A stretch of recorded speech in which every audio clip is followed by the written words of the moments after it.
Good Sunday, everybody, and welcome into the Rocky Top Rewind here at Volquest on our YouTube page. I'm Eric Kane. That man is Brent Hubbs. And Brent, 63-6, Tennessee takes care of business over Akron, 3-0 for the first time since 2016. A lot to celebrate from yesterday if you're a Tennessee fan, but the challenge, it's just now beginning. Yeah, no doubt. I mean, and for Tennessee fans, for the players, their attention quickly turned following that game yesterday to zeros on the clock. As soon as it hit zero, they quickly turned to Florida. And of course, everybody wants to know about injuries and where's everything at with Cedric Tillman. Here's what I'll say that I know right now. The focal point is on the ankle, and we'll wait and see. It depends on how much it's swollen, and what's your pain level, how much can you cut on it, where does it look like it's going to be later in the week. I think there's going to be tons of speculation, Eric. I don't think we're going to know anything for sure, definitive, until later in the week. Josh Heupel does not like to talk about injuries. It's certainly hard to imagine that he's going to be 100% by Saturday if he can go. I don't think it's a given that he can go, but it's also Sunday night and you play in 6 days. So we'll just have to see. He went straight to treatment last night when he went in the locker room. That's why he didn't come back out after half. He was in treatment the entire time. So we'll see where he's at. Same for Jabari Small. Same for Dylan Sampson. I think it's going to be late in the week before we know anything on that. Same for Warren Burrell, as to whether or not he's going to be available as well. So that'll be a big storyline, obviously, this week, in addition to the fact that game day's in town, it's Checker Neyland, and, oh, by the way, you're playing the Florida Gators. Yeah, as if you need any more motivation, right? It's always something when Tennessee plays Florida. And understanding Tennessee's not had much success since Florida. Last win was in 2016. And of course, whatever that streak is, 16-17, whatever it is, Tennessee trying to change that narrative a little bit come Saturday in front of a sellout crowd with College Game Day against Florida. We got a big show coming up here tonight. I'm really excited. We're going to be joined by Casey Clausen in a matter of minutes. Former Tennessee quarterback. Really stoked about that one. We've got a coworker from Gators Online, Zach Alverdy. Ableverdy. I'm going to mess that name up. I'm sorry. He's going to come on, let us know about the Florida team and what Tennessee should expect. That's coming up at about 8:30. And then, of course, Austin Price will join us here at 8:45. A win that was expected, Brent. Tennessee emptied the bench. We've recapped it, both of our review pieces throughout the day, and we'll continue to speak on that a little bit. But everything pointing towards the Florida Gators. And, what better man to tell us about the Florida Gators than a guy that played them and had some success against the Florida Gators? Yeah, he had a ton of success against the Florida Gators. The moment against the Gators was never too big for Casey Clausen, who joins us here on the Rocky Top Rewind. And the moment was never too big for him in college football. There's no doubt about that. Hopefully he'll join us here in just a second. We'll get him lined up and settled in here. Lots to talk about with him. Lots to talk about with the Florida Gators and his matchups with them. And again, I think the one thing that stood out and stands up about Casey, and I think this is something that Josh Heupel's got a little bit. Casey always went into those games very loose. All the pressure, everybody's talking about, can you beat Florida? Can you do this? Yada, yada, yada. The reality for Casey was he was never stressed about it. It was just another football game. I think Josh Heupel's got a little bit of that in. I think you're going to see a more relaxed Josh Heupel this week than you did last week. I think last week against Akron bothered him because there was no discussion about Akron, and he was worried about his team being overlooked. I think he will go in the other direction this week and make sure that his team is relaxed and ready to play, that they're not stressed, they're not wound tight, even though the table is set. And let's be honest, the table has been set for Tennessee multiple times, right? Mm-hmm. And again, this is not like this is the first time Tennessee has had game day in town. They've checkered. They've had a sellout crowd. Butch had that opportunity with the Oklahoma game. We know what happened there. Tennessee couldn't get it done in overtime. You go back to when game day was in town and Derek Dooley was here, and they had Tyler Bray and they had Cordero Patterson and all that team. And Trey Burton beats Tennessee basically single-handed for the Florida Gators. And that's why Tennessee fans are excited, but Tennessee fans will be nervous because they've been at this table before with it ready to go. So we'll see how this team handles it. I like the fact that you got a veteran quarterback and Hendon Hooker playing, Eric. And I like the fact that you've got a coach who's a former quarterback who's played in big moments and been a big part of big moments. So I don't think the moment will be too big for them. I could be wrong, but I don't think it will be one of those situations where the moment is too big. I mean, Tennessee's a favorite. All the pressure's on Tennessee when you look at this matchup, right? Mm-hmm. I mean, Well, so how do they it should react? be. Yeah, I mean, it should be on Tennessee, regardless. Any way you want to quantify it, any way you want to, break it down and discuss. It's just a game that Tennessee, much like Tennessee, Kentucky, but kind of on the other side, Tennessee just can't get past the Florida Gators. And like you said, the stage has been set so many times before. Tennessee, though it's played two MAC opponents, had an overtime win against Pittsburgh. I understand that they've cruised through two of the three games. I mean, Florida's slates they've been challenged. Of course, Utah in week one, and we can have the debate if Utah was overrated at the time. I think we can all agree that they probably were, but a solid Kentucky team in week They're two. better than Ball State. Yeah, Utah's better than Ball State. yeah, Kentucky's better. better. Kentucky and Pittsburgh would be an interesting matchup. I'd probably give Pittsburgh the edge if they were healthy there, I think, because of their physicality. But you're right. I mean, Florida's been, they've been tested with two games that are more difficult than what Tennessee's played. The Pitt game was a good test for Tennessee. There's no doubt. Florida's not been on the road. I think that plays into Tennessee's favor and this crowd's favor. Something we'll talk about all week long. I think the crowd can be a real impact in this game. There's no doubt about that. For those of you who are just joining us online and watching, that you're asking, some of you guys are asking about Cedric Tillman. Again, I'll reiterate this. We'll reiterate it before the show is over. I think it's going to be the end of the week before you know anything. I think it depends on how the ankle reacts. I think it depends on what his pain level tolerance is. We don't know that. I think it depends on whether he can cut and move. So I don't know. I think there's going to be a lot of speculation all week long as to where it's at. He's got 6 days of treatment here to try to get it right, and we'll see. I don't know how much it swelled up when he took his cleat off last night and how much it swelled up and how sore it was today. We'll just have to wait and see as the week progresses. Don't expect any kind of real update from Josh Heupel. That's just not the way he plays the game. He does not like to discuss injuries at all. He's not going to get specific about anything. Maybe we'll know something more middle of the week in terms of who takes their place, Eric, at his place. If he cannot go, that's an interesting debate on kind of where that goes. I think Brew McCoy, maybe you move him to the other side to where he's flanked on the same side with Jalen Hyatt, and Ramel Keaton becomes the backside guy. The opposite guy from that. I don't know. That's something Alex Golish and Josh Heupel will have to figure out if you do not have Cedric Tillman. Yeah, and I think regardless that extra body that will be thrown into the fray if Tillman can't go. I mean, it's hard to point at anybody else other than Ramel Keaton because he's been kind of that guy that's been backing up that position for the last 2 years. Now, I like what they did with Squirrel White. I'm not saying Squirrel White would be a guy that would go and play on the outside. That's not what I'm saying. But the versatility factor, could you see anything? I wouldn't move. I wouldn't mess with it right now. But Jalen Hyatt can play outside. Those are some conversations you might have if worse comes to worse.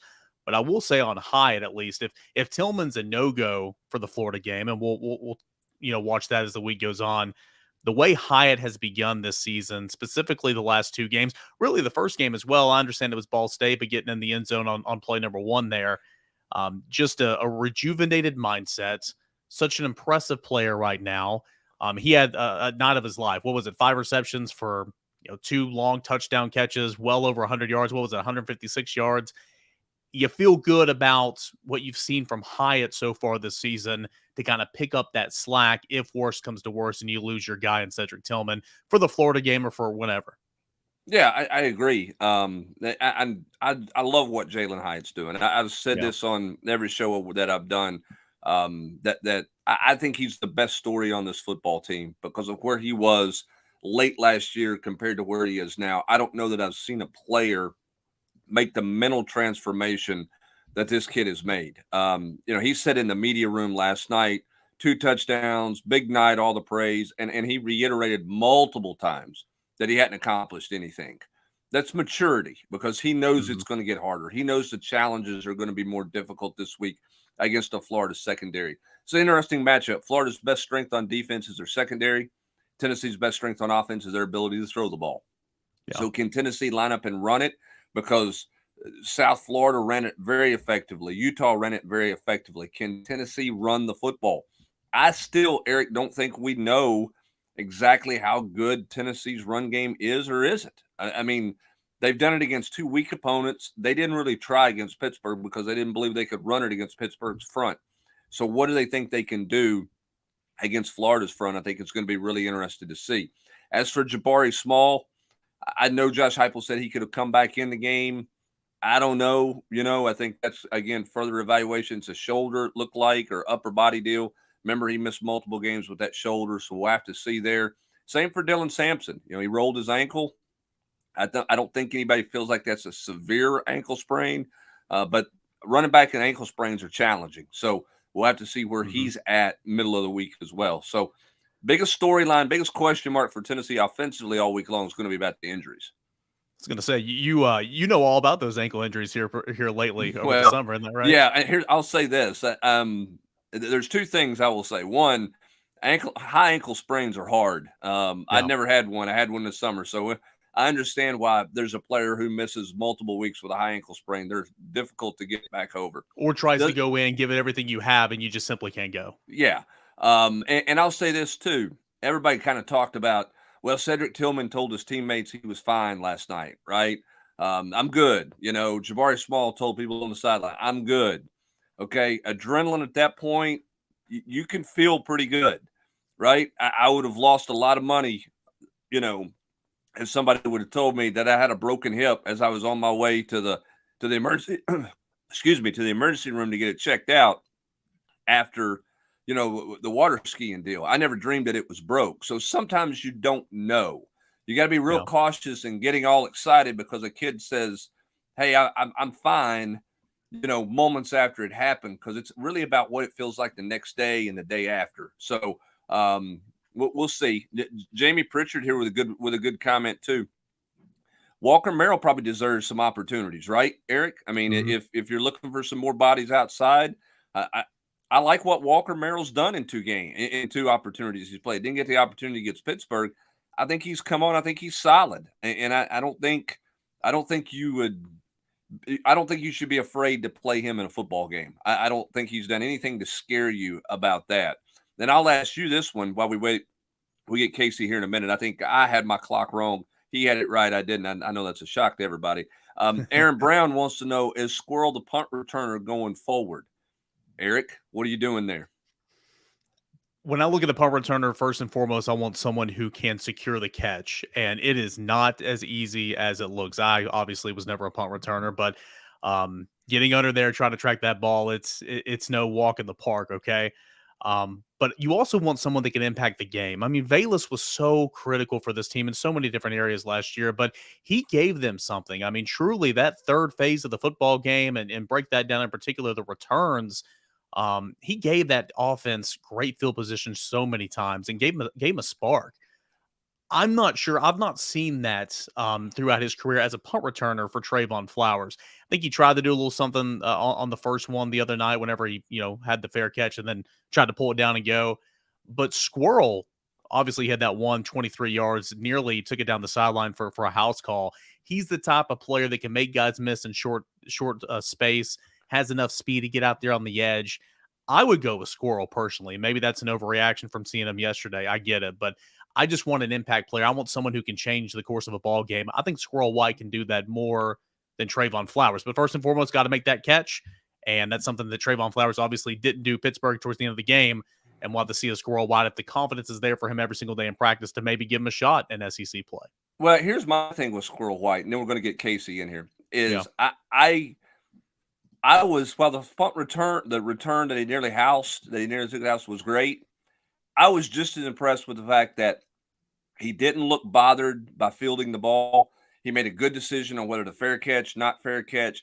He didn't do anything that made you nervous, right? I mean, it wasn't like the ball was bouncing on the ground and he's trying to pick it up in a pile, or he's trying to return one when there's no chance to return it. He gets blasted. I thought he was pretty smart in his decision making. So I think that you can draw confidence beyond just the return and the potential playmaker ability there with the fact that he was solid in the decisions that he made. I would be very interested in putting him back there. If your punt's safe and you're going to get backed up and you don't feel comfortable and you want to go Flowers there, I'm fine with that. But boy, if you feel like he can field it with the dynamics he's got, it only makes sense. So we'll see. All right, let's see if we can get Casey Clausen in on this Rocky Top Rewind to talk a little bit about the Florida Gators. There he is, ladies and gentlemen, the Gator killer himself, right? Casey Clausen joins us from California, where he's in the middle of, I guess, high school preparations, right, Casey? Yes, sir. How you guys doing? I'm doing great, well. man. Thanks for joining us. We appreciate it. Before we get into your success against Florida specifically in some of those games, as a player, what's a week like this feel like? I mean, Tennessee's got game day coming. It's sold out. You got Florida, a rival coming who you haven't beaten in a long time. As a player, how difficult is this week to manage? Is it hard? Is it harder compared to Akron when you're a 50-point favorite? What's this week feel like as a player, Casey? I think it's exciting. I think it's reason why myself and I'm sure a lot of the guys that are currently there came to Tennessee is obviously playing big games, like this, and the atmosphere and the environment's the biggest thing. I'm excited to obviously watch the game and have a chance to see the guys. Been watching the first couple of games. Love the offense. Love the air throwing the ball everywhere over the field, and can't be more excited for the group and kind of the program and where it's headed. And obviously this weekend's a big game, but the biggest thing is like anything else. You win it, obviously you have a next week, and then obviously if it don't come out well and you lose it, you obviously have a tough game too. So I just think guys will go out and just play loose, have fun, and just go compete. Casey, this offense, would you like to have control of this offense? Would you have enjoyed playing in an offense like this? I would have loved it. The only thing is, though, the zone read might have been a little ugly. Holding it, I would probably got 3 yards and then slid down. But I love the offense. I love the splits. They put the pressure on the defense. The offense that Coach Iceman, the guys run, they dictate to the defense and how they're going to play. And with the tempo and with the splits, and obviously being able to run the football, it's dynamic. I mean, I can't wait. I mean, this is only year 2, and obviously they're slowly integrating their type of skill guys. Obviously, outside receiver and the running backs, and obviously the offensive linemen. But it's obviously a lot of fun to watch. It's very impressive what they've been able to do, and the tempo. The biggest thing, obviously in college football, last I say 3 to 5 years, is just the tempo, the game, and them dictating to the defense how the defense is going to play. Versus, kind of the old school days, it was kind of, a chess match back and forth. There's no secrets offensively what Tennessee's going to do, and you got to try to stop it. And they always have a kind of an answer to. Casey, as a quarterback, as the leader of a football team, leader of the offense, going into a game like this against a rival, packed house, all that hoopla we talked about. How difficult is it to control your emotions, to stay steady, to not get too amped up? Because I feel like in certain situations that might contribute to maybe some early struggles, for you or for the team. How difficult is it to kind of control your emotions right out of the gate in a game like this? I think it's part of it. I think back in the day, we were kind of in the analogy of like boxing / UFC. We always want to throw the first punch. So basically, first play of the game, let's take a shot. First play of the game. What's going to happen? Either touchdown, incomplete pass, PI, I don't know. But like we always kind of wanted to take the first shot, throw the first punch. I think in this game, in the past, we've always played from behind. And I'm going, back some days now, right? So, it'd be 14-0 first quarter before you even look up at what just happened. So I think the key thing, regardless, is just to play the game. They put on their helmets just how we put on our helmets. That was a line back in the day because obviously Florida kind of had our number and kind of still somewhat does. But at the end of the day, it's X's and O's, and whichever team's going to make more plays. So take the coaches out of it, take the schemes out of it. It's the Tennessee players versus the Florida players, and whichever one makes the most plays is going to win the game once the ball's kicked off. All right, Casey, I want to get back to the scheme thing in just a second, but I want to ask you this. You mentioned all those things. That was your mentality. Your mentality was, guys, it's football, right? Let's go play. Yeah. How did you convey that to the locker room? And what's the key for Hendon Hooker or some of these veterans to convey to the Tennessee locker room? Guys, they're doing the same thing we do. What's Coach Fulmer's old line? They like the same girls you like, and all of that stuff that he gave in his speech. Yeah. How did you convey it, and what's the key to doing that if you were advising Hendon Hooker and some of the veterans on this team? I think it's already been done by the summer workouts and the summer throwing sessions and the barbecues at whoever's house and the hanging out. Like that's just kind of part of it. That's kind of the way we did it.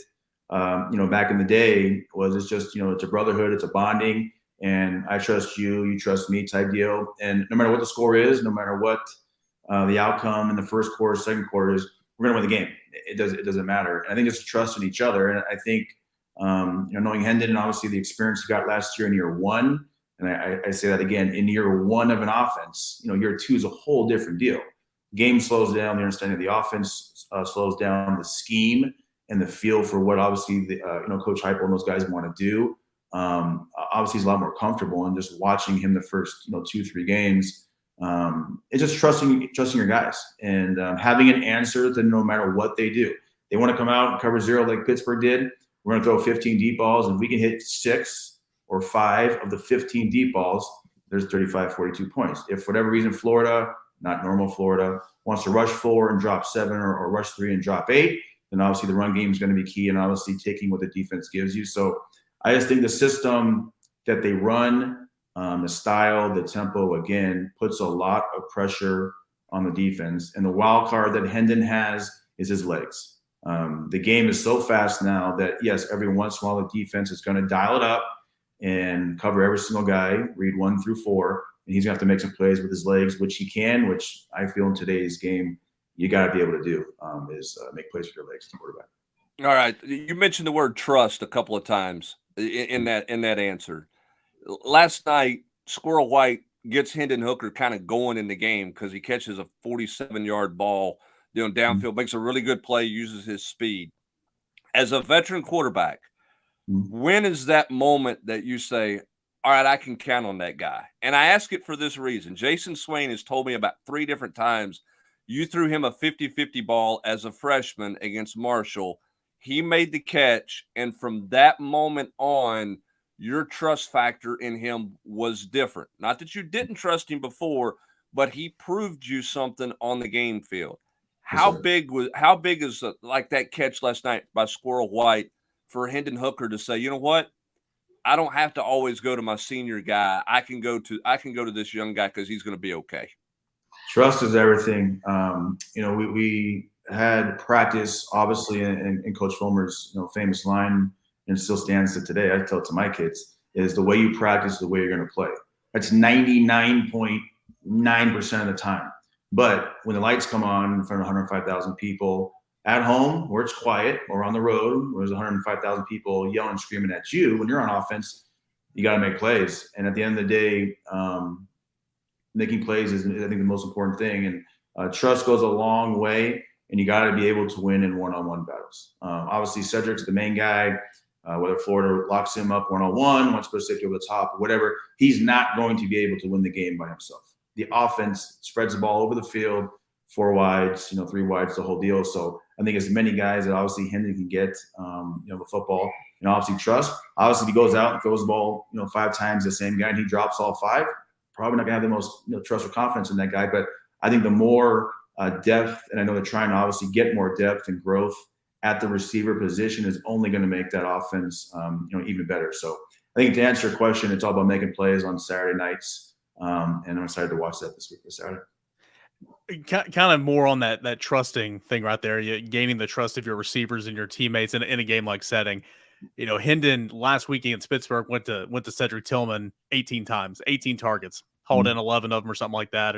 Jalen Hyatt has been more of a focal point in that game, and obviously the game against Akron. How much is too much? Or is it as simple as, I'm trying to win a football game, I'm going to go to my guy? Or is there a point in time where you're saying, all right, well, you could favor one guy, but you need to give the other side of the field a look just to kind of keep the defense honest? Or is it just a matter of going out there and trying to win a football game? It's all about coverage. If I have 2 guys that I trust and they're going to cover those 2 guys one-on-one, I'm going to those 2 guys the entire game. If they're going to roll coverage over and take one of my guys away, then obviously it's going to go over to the other guy. You can't take both, because obviously there's a run game involved, right? So they want to rush 4, drop 8, or rush 3, drop 8, 7, whatever it is. You got to kind of pick your, choose your poison, as we said back in the day. If they want Tennessee to go on 6, 8, 9, 10 play drives, then you're probably going to see a lot of too high a lot of safeties over the top to help out the corners. Again, I don't know much about Florida's defense and their scheme with the new coaching staff, but Florida thinks they're pretty good on defense. Florida thinks they have athletes just how we have athletes, right? So I'm sure going to try to mix it up a little bit. But if my outside guys are double covered, obviously now I'm working inside to my slots, and we're running the ball. And if we got to run the ball 35 times for 500 yards, then that's what it's going to take. But I think with the splits and the formations and a running threat at quarterback, the defense can't take it all the way. They got to pick and choose what they want to do. All right, I'll get in trouble by all the Tennessee fans watching if we don't dive into a little bit of 2001, Casey. So let's wrap up. Let's crank up the time machine here and go back a little bit. I know you get asked about it all the time from any Tennessee fan out there. As you further removed yourself from that game, what are the 2 or 3 lasting memories that you will always keep close to you from that night in December in 2001? I think, just looking at it from the outside in and obviously being away from it a while, just how big of, I guess, underdog we were with as talented as a team that we had, especially with it being played late in the year. Obviously, Dante was back healthy. Big John was back healthy. We had gotten more younger receivers integrated in our offense. So, I mean, we had pretty much Kelly, Bobby, Dante, Jason, Trav. I mean, we had 4 or 5 legit guys that we could throw the ball to any moment of time. And kind of how we got rolling in the second part of the season, throwing the ball, Florida came out to do what? Stop our pass. So, I mean, they were pretty much too high majority of the game. So, I mean, Trav just went off. And then they slowly kind of go into those single high to try to take away the running game. Then we hit some guys, make some plays on the perimeter. But, I mean, if you go back, I think the first half, Dante and I think Kelly might have had 2 or 3 catches the whole first half. We ran the ball. We jumped on them early. I think it was like 7-0 or 14-0 right out of the gate. And obviously we got it for the quarterback. Our front 7 back then was really, really, really good. And, Rex and the group that they had, Coach Spurrier had, it was obviously a talented group too. But it was a heavyweight bout, and nobody really gave us a chance, which looking back on it was, I guess, a little surprising just because we had some guys. But it was a fun atmosphere, great environment, and we got the big win. Was that your favorite? Was that your favorite? I know it's Tennessee fans. I mean, you went on the road in a bunch of places, right? Yeah. You did a lot of things. What is that one at the top, or is there another game or another moment that you cherish just as much as you cherish that win? Yeah, there's a few, I think, as I got older that I cherish probably as much as that one. I know that one was a special one for obviously the program and for Coach Fulmer and for the the Tennessee family and for the fans, right? Because we hadn't had a whole lot of success. But, I mean, we were good and they were good. So, I mean, if we played each other probably 10 times, we might win 5 and they might win 5. I don't know. But I think as I got older, and we played we played at Miami, we played at Florida again, we played at Alabama, and we were a lot younger then. I was obviously older, but we were a lot younger. And those teams, as we developed and we grew and kind of came together, maybe some games that people didn't count us in on to have some success, we were able to, come out with wins on the road. I think we're special too for me. But obviously being able to go down there in that environment, as you guys know, I loved playing on the road. The SEC football is obviously the best, but when you're able to go into somebody else's stadium that obviously is passionate about football and have fans just like we do, and win, there's nothing sweeter. So a lot of special times back then.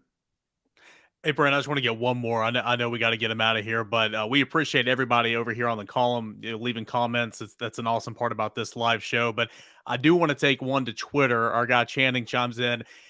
Ask Casey if he'd entertain being the guest picker for College Game Day this Saturday.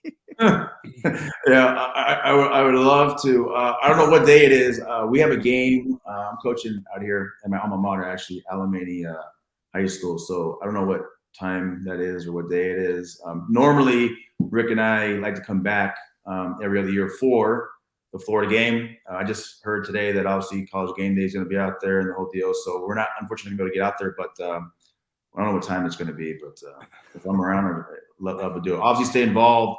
Talk to the coaches. Obviously, Frage, Max, Scotty Altizer's back there. So we're excited about the future of the program, and obviously, big game this Saturday, and look forward to watching. Hey, did you like the nickname? I never asked you that. Did you like the whole Iceman? I mean, it was. I know it was the hair in part, but then it was also the fact that you were so cool and calm and collected on the road. You lost one road game in your career as a starter. Did you like that, or was that kind of like, yeah, it's not me? I didn't mind it. I think in a way, talking to the guys and kind of being away from it, I think it kind of brought, I guess, a calmness, I think, maybe on days like coming this Saturday, because this game was always played very early in the season. And looking back on it, Tennessee was just as talented as Florida for however long. And for whatever the reason, it felt that the bounces just didn't go our way for whatever the reason. And before you knew, as I mentioned earlier, the first quarter's over and we're down 21-7 or we're down 14-0. And it seemed like we're always kind of battling back in. And I kind of mentioned, let's just go play ball. I mean, the first play of the game, go double reverse pass. Like, let's go for a what's going to happen? I mean, we haven't beaten them in how many years? So, I mean, at the end of the day, let's just go play. And I just think that mindset that we had from pretty much 2000 to 03 is, yeah, they're good. We respect you, but we're just as damn good. And, we don't really care about you. We're going to take care of our brotherhood and our family here, and let's get it on. And I think that's kind of how our attitude was when we were there. And again, I enjoyed every minute of it. I love watching the game. And I love obviously watching Tennessee, but I just love college football. It's the best sport out there. It's the purest sport out there. And when the lights come on and the ball is kicked off, take the X's and O's, take everything out of it. It's that team versus this team, and whichever team makes the most plays is going to win. And that's what I love about college ball. Casey, we love you, man. We appreciate the time, and we appreciate you joining us, man. Tell Rick we said hello. Good luck to you guys out there through your high school season this year. And on behalf of all the Vol fans, thanks for the memories that you provided. And I hope you understand how much appreciation there is for your game when you were a player, and as time goes on, how much appreciation there is for all you accomplished at Tennessee. It's great to see you, my man. Thanks for your time tonight. Thank you, guys. Have a great night, and go Vols. I appreciate it. That is Casey Clausen joining us here on the Rocky Top Rewind. Eric, I mean, a lot of people misunderstood him early in his career, right? Because he was California cool and everything else. But I'm just telling you right now, he was as competitive as anybody could be, a little bit misunderstood early in his career. He loved kids. He did so much community service in his town that nobody ever knew about. He was a gem who could absolutely play the game and absolutely took Tennessee to a different place against some of those rivals for sure. Yeah, no doubt about it. And as you pointed out, he could absolutely play. And there's been some tough times the last 15 or so years. Hopefully that's in the rearview mirror. But Casey Clausen was a good quarterback with some good football teams that he was leading back there in the early 2000s. That was a whole lot of fun to watch for me growing up as well. Another big-time football game coming up next Saturday, of course, sold out Neyland Stadium, college game day, all the works. That's going to be the Florida Gators coming to town for the SEC opener. And on from Gators Online, Zach Alberty is going to join us to break down the Florida Gators when we come back right here on Rocky Top Rewind.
Eric Kane, Brent Hubbs, Rocky Top Rewind here on this Sunday night. Thanks so much for everybody joining us and leaving us comments. Tennessee coming off a 63-6 win over Akron.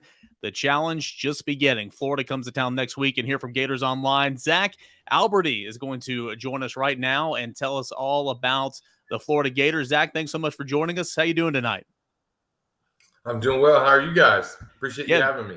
Doing really well. Appreciate you joining us. Florida, obviously Florida, Tennessee. It's been one-sided for so long. Last win for Tennessee 2016. We know about the streak 16-17, all that and more.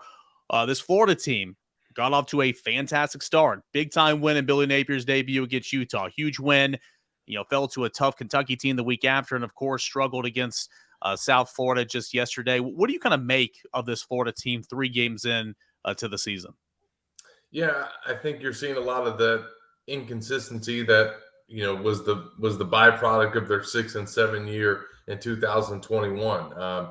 They clearly have some talent. They have moments on defense and offense where they make plays, but just consistently throughout the course of the game. And obviously now that they've gone throughout their schedule a little bit, we've seen some things come up that are concerning. I thought that the defense played well for the most part in the loss to Kentucky, then took a step back against USF. And then offensively, it's really been highlighted by Anthony Richardson's struggles. He came out in that season opener, played really well against Utah, and showed that dual threat ability. And took a low hit on that first series against Kentucky, and really, to me, hasn't been the same since. He kind of admitted after the USF game that there are some times that he's dealing with pain and that he's just banged up over the course of the game. But that's not the only thing that he's dealing with. I think that he's lacking confidence. I think that him learning this new offense and trying to process everything, along with being a new starter. So this has been a work in progress, obviously, and now the Gators have to go on the road for their first road test of the season. When you look at Anthony Richardson, Zach, is it a situation where he's been hesitant to run, or has it been that teams are disguising or playing him different defensively based on what they saw in the Utah game, or is it a combination of both of those things? I think it's a combination of a lot of things, including those two. I think that defenses are obviously committing to not letting Anthony beat them with his legs, which is obviously based on these last 2 games, probably smart, coming off back-to-back performances where he's thrown 2 interceptions. But I also think that, dating back to the matchup with Will Levis, I think that there was a little bit of self-motivation that he had going on. He had the poster in his locker that everybody learned about in the offseason where he had the top 4 quarterbacks in the SEC laminated, and he wasn't one of them, and Will was. And I think that he went in there in that game with basically half the NFL there to watch these 2 guys and was trying to beat Will Levis at his own game. And I think that he's been forcing the pass. I think that along with the injury as well, where he's, maybe been hesitant to run, not as comfortable, I think, setting his feet as well.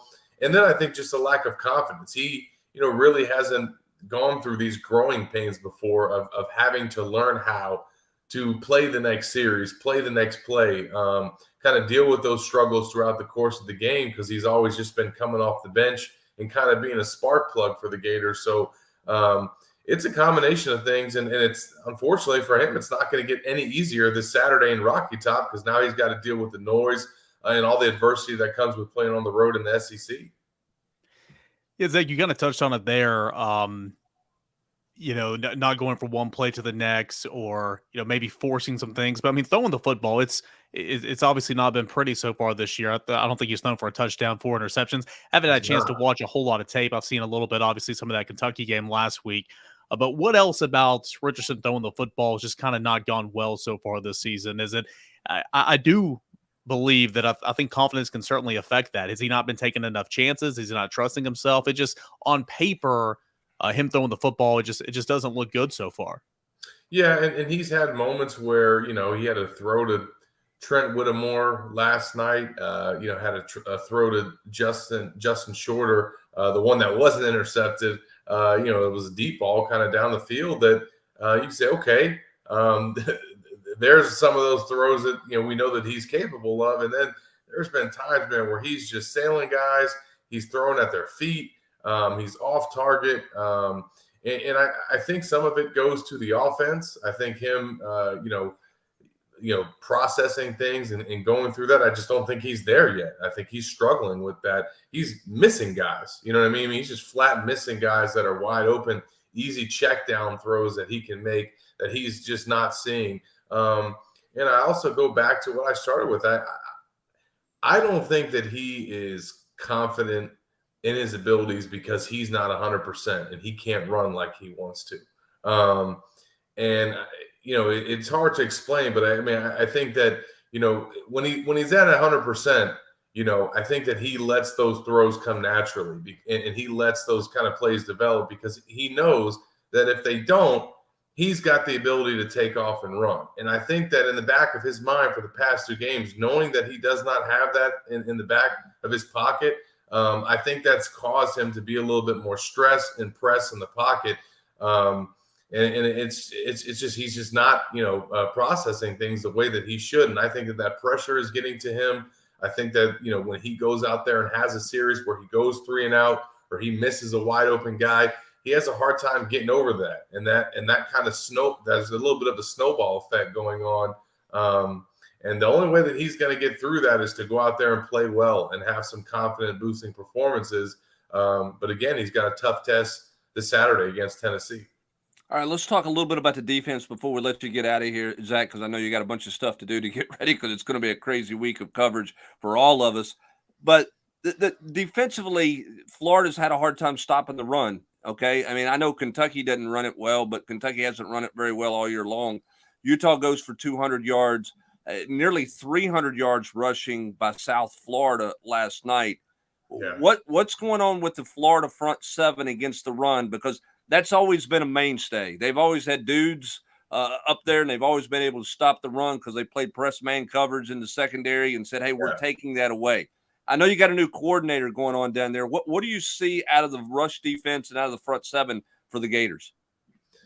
Yeah, I mean, they've had their moments, but honestly, right now, Brent, they don't have Ventrell Miller. And I think everybody knew going into that last game, once it was announced that he was going to be out against USF, that was a huge loss for the defense. We saw how much it was on Saturday night. Their 6-year senior starting middle linebacker, vocal leader of the defense, the heart and soul of really the team. I mean, he's kind of one of the guys, and he's also the one that's making all the calls. I mean, he's directing traffic. He's getting guys lined up. And you replace that alpha dog, right? That guy that just when he speaks, he commands attention. As a 6-year player, you go from that to redshirt freshman. No disrespect to Scooby Williams, but that's just a huge drop off. And we saw it in that game against USF. I think so much of their success in the run game and plays where they just absolutely gashed Florida was missing Ventrell in the middle. And they have not just now one, but they got 2 freshmen in their starting lineup at linebacker. Shamar James, as a true freshman, has started now the past 3 games. So between him and Scooby Williams, both of those guys are former top 100 recruits, but they're freshmen. And I think that there's a huge drop off there going from Ventrell Miller to those guys. I think that that's hurt them in the front 7. Their defensive tackle depth is not where it needs to be. It's getting better because 400-pound plus Des Watson has been giving the Gators some snaps at nose tackle. The Vol fans will definitely see number 21 line up in the nose on Saturday. But outside of him, they haven't got enough guys to give them consistency there. So that's kind of what's going on with Florida from a run defense standpoint. I think that they have some really talented players there in the front 7, but they're missing their key piece, and that depth in the interior of their defensive line is still not where it needs to be. Hey, Zach, last thing I got for you. You mentioned Miller was a no-go on Saturday. Do you know what his situation is looking ahead to Saturday? Is it a day-to-day situation? It is, but I think that there's definitely a good chance that he'll be out for this game. Which for Florida obviously was, I guess good that they got to get this experience, but they saw how much some of the issues that they had, and now they got to go out, in a road environment in the SEC. So if he cannot play, that's going to be a huge loss for Florida. And you're going up against a totally different beast in terms of the offensive firepower that the Vols have. So, that's going to be a storyline to monitor throughout the week. We will learn on Wednesday night after practice when we hear from Billy Napier whether Ventrell is going to go or not. And at that point, it's going to be on those young linebackers to get their act together before they get to Rocky Top. Zach Alberti, the correspondent from Gators Online of the On3 Network. Zach, thank you so much for joining us here tonight. Enjoy the week of coverage, and we'll probably catch up with you on Saturday. Absolutely, man. I'll see you guys there. Looking forward to it, man.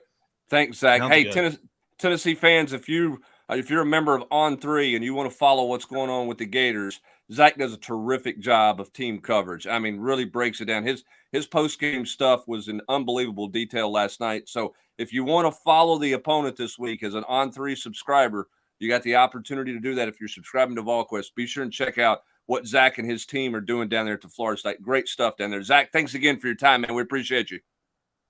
Absolutely. Appreciate it, fellas. I'll see you guys on Saturday. All right. Sounds good. Thanks. Man. All right, we've had a couple of really good guests here, so I don't know why we're ending with this next guy, but Austin Price going to join us here to conclude this edition of the Rocky Top Rewind here in just a second.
Final segment left here of this Rocky Top Rewind. Tennessee coming off a 63-6 win over Akron, and now looking ahead to conference play with Florida coming to town. I'm Eric Kane, Brent Hubbs.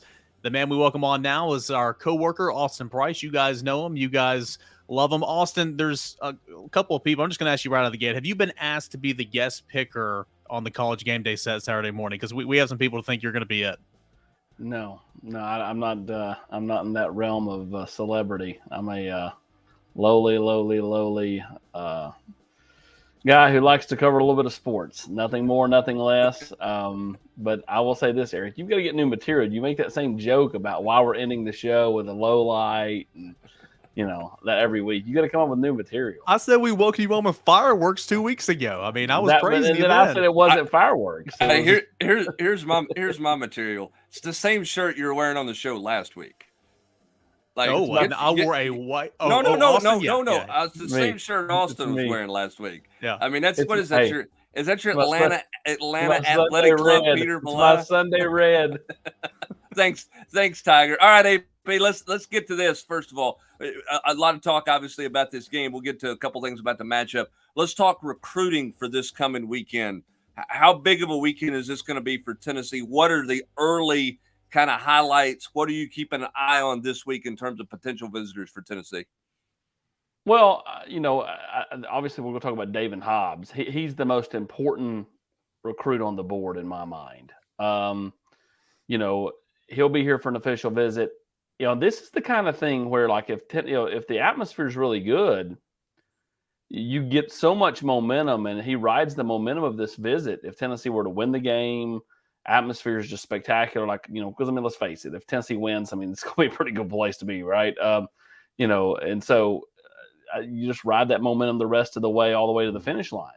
It behooves sometimes to be not last. It behooves to be first and get the momentum. Maybe that's the case here. The other one, Vice and Lang, offensive tackle. Tennessee needs to add another tackle in this class or two, whether it be from the transfer portal, JUCO, or the high school ranks. He would be in that realm for me. And then I'm interested to see if Arian Carter makes it up, the linebacker from Smyrna who has taken off. He had a bandy a couple of weeks ago. Then he had Auburn Friday, Alabama Saturday, and USC on Sunday. I'll be stunned if Tennessee doesn't offer in short order. I think you'll see multiple other SEC offers hitting him up in the next couple of days. He's going to take off. So we'll see if Tennessee decides to go there. I think they probably will. But does he visit next weekend? Not officially, but unofficially, to kind of get a feel for Tennessee and those type things. I think that's a real possibility as we sit here on Sunday ahead of next week's visits. But there'll be a lot of 24s in, a lot of 25s. Nico's supposed to be in town.